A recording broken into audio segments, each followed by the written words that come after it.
Right now, 25% of Americans are using Klarna and Afterpay to pay for groceries. Not sneakers, not a TV, groceries. And they feel completely fine about it. That is not a personal finance failure. That is a checkout design problem. And once you understand exactly how it works, you will never look at a split payment screen the same way again. Buy now, pay later does not change the price. It changes the feeling of the price. And that tiny difference, that one psychological trick, is quietly wrecking budgets across America right now. Because the screen is not really asking, can you afford $100? It is asking, can you survive 25 today? And those are not the same decision. That is the trick. That is why normal, smart people keep using Klarna, Afterpay, Affirm, and every other BNPL app and still feel weirdly responsible while they do it. Not because they forgot math, because the checkout experience is messing with their brain. This is not a people are dumb video. That explanation is lazy, and honestly, it lets the real mechanism off the hook. A lot of people use BNPL because it feels cleaner than a credit card. A lot of people use it because it is convenient. And a lot of people use it because cash is already tight, and this is the only way to make the purchase fit. So no, the story is not reckless people making reckless choices. The story is that one payment format can make the exact same purchase feel safer, smaller, and somehow more reasonable, even when it is not. Think about what normal checkout used to do. You saw the total. You felt the total. Then you made a real decision. Yes, no, maybe later. BNPL changes the question. Now the screen is not pushing the total into your face. It is shrinking the total into something emotionally easier to swallow. Not $100, just 25 today. Not a full commitment, just the first step. And that matters more than it sounds. Because your brain is pretty good at handling the problem sitting right in front of it, but it is awful at emotionally respecting future you. Future you with the other three payments. Future you with groceries. Future you with rent.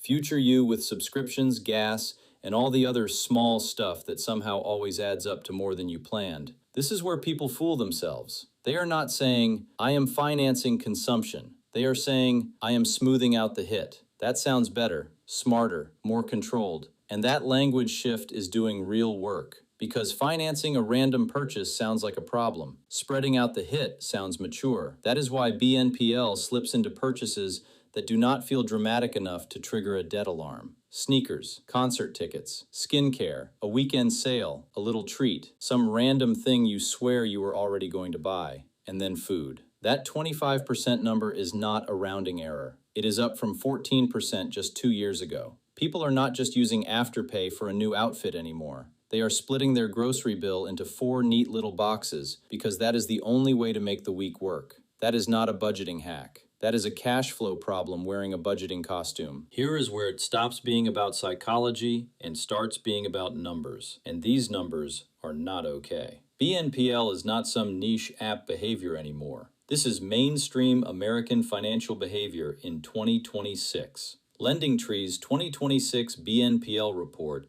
found that 42% of Americans are at least considering applying for a BNPL loan this month alone. 42% in a single month. The Federal Reserve found that 15% of U.S. adults used buy now, pay later in the prior 12 months, up from 10% in 2021. The direction is one way, and it is not slowing down. The Fed asked people why they use BNPL. Most said convenience. Most said spreading out payments. But more than half, said it was the only way they could afford the purchase at all. Not a budgeting choice, a survival mechanism. That mix is the whole story. Because BNPL is not winning on one emotion. It is winning on convenience, relief, control, and access all at once. Here is the actual mechanism. Buy now, pay later changes what part of the purchase your brain reacts to. Not the total, the first slice. The screen gets you to feel $25 instead of $100. And that shift is everything. Because a $100 purchase can feel easier than a $40 purchase if the 100 is split into 4 neat little boxes, and the 40 hits all at once. That sounds irrational, but it is real, and the fixed number of payments makes it feel even safer, contained, organized, clean, way cleaner than a credit card balance that just sits there growing. So people tell themselves, no, no, this is not debt, it is just 4 payments. That sentence has probably done more damage than people realize. Because once the payment format takes over, the purchase stops competing against your real monthly cash flow. Now it is competing against whatever amount feels tolerable right now. And right now is a liar. Right now says, it is only $25. It is only one more plan. It is not like I put it on a card. I will be tighter next month. Now here is where it gets more serious. In 2026, 47% of BNPL users admitted to making at least one late payment in the prior 12 months. 47%. That is up from 41% the year before, up from 34% the year before that. Nearly half of everyone using Klarna, Afterpay, and Affirm is falling behind on payments, and it is getting worse every single year. A Federal Reserve study found that people who were just getting by financially were nearly twice as likely to use BNPL as people living comfortably. Adults who could not cover even a $500 emergency with savings were also significantly more likely to use it. And among BNPL users who were already struggling, 78% said it was the only way they could afford the purchase. That is a very different story from, I just like clean budgeting. Here is another number that should stop you cold. 35% of adults using more than 75% of their total credit card limit also used BNPL in the prior year. For people using less than 10% of their limit, it was just 8%. That is not a small gap. That is a giant red flag, because it means BNPL is not replacing debt.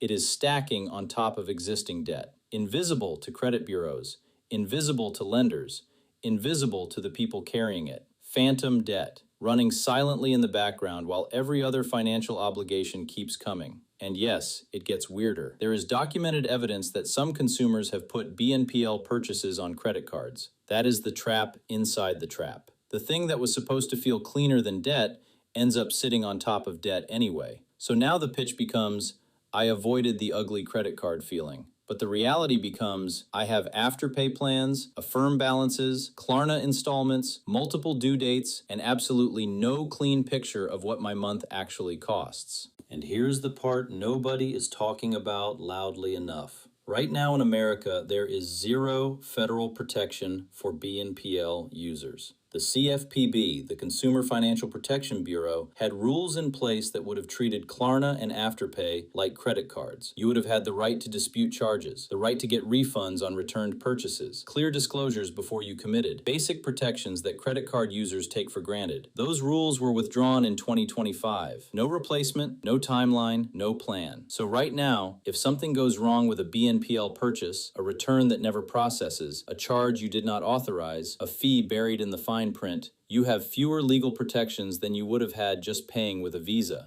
That is not a small detail. That is the whole game. This is also why the conversation keeps exploding. The culture keeps normalizing installment buying for smaller and smaller purchases. Adobe Analytics reported that holiday BNPL spending hit a record $20 billion in 2025. And then Klarna partnered with DoorDash. Let that land for a second. We are not talking about financing a couch anymore. We are talking about financing dinner, a burrito, a Tuesday night takeout order. Everyday life purchases that nobody used to think of as debt behavior, now available in 4 easy payments. The line between I am making a purchase and I am taking on debt has never been harder to see. That is not an accident. That is the product working exactly as designed. Okay, so what do you actually do? 5 rules, simple ones. Rule 1. Count the full price on day 1. Not the first payment, not the convenient number on the screen. The total. Always the total. Rule 2. Never use BNPL to make an unplanned purchase feel planned. If you are not already going to buy it, splitting the payment does not make it affordable. It just makes the yes feel smoother. That is not the same thing. Rule 3. Cap how many active plans you can have running at one time. 1 or 2 maximum. More than that, and you have already lost track of your actual monthly obligations. You are managing payment schedules instead of a budget. Rule 4. If the purchase only works because of buy now, pay later, if the only reason you can say yes is because of the split, stop and ask the real question. Is this actually a cash flow problem? Sometimes the honest answer is yes. Rule 5. Do not let emotional relief become proof that the purchase is smart. If the BNPL plan makes the purchase feel calmer, easier, safer, more reasonable, that is exactly when you need to slow down and look at the total again. It lowers the sting now. It hides the stack later. Before you go, I want to know one thing. What is the category that gets you the easiest with the small now, pay later trick? Clothes, food, tech, beauty, concert tickets? Drop it in the comments, because wherever your answer is, that is exactly where these companies are spending the most money on checkout psychology, and I want to see if the pattern holds. If this video made something click for you, subscribe. Next video is subscription creep. Same psychological game, different outfit, and somehow even harder to see coming.